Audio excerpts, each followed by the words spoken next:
Former Top Gear host Jeremy Clarkson was slack-jawed in horror after watching news footage of huge mansions turning to dust.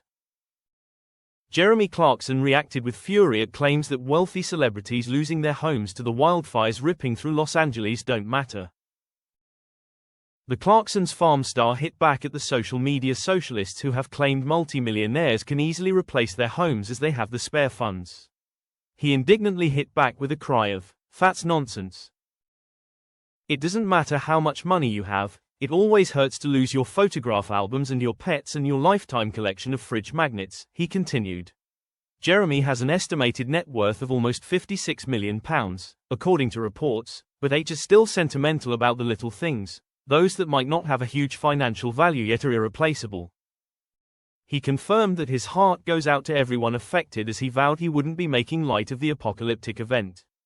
However, he also argued that a planned inquiry into how the fires, which displaced over 180,000 people and saw stars like Paris Hilton and Beyoncé's mum Tina Knowles lose their homes, first started wouldn't be necessary.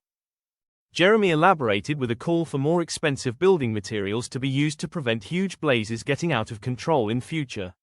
His latest column, published in The Sun, didn't agree with claims that global warming and climate change had increased the frequency and intensity of wildfires around the world. "Someone needs to explain to the peace and love state officials that rampant environmentalism doesn't help," he exclaimed. 5 years ago, huge chunks of Australia burned, and everyone said it was because of global warming. The indigenous Aboriginal population, however, argued that it had always been pretty warm in that neck of the woods.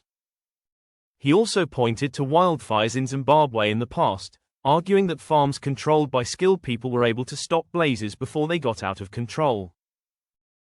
Jeremy suggested that Scandinavian countries lack ancient records for their countries as they were stored in churches, which were then typically made of wood. The flammable material then burned much more easily, he theorized, which also happened in London in 1665.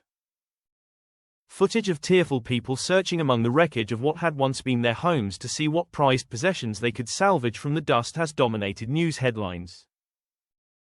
Jeremy reacted by declaring that Americans should resist the temptation to build impressive houses at the expense of safety, and instead avoid flammability by not building with wood.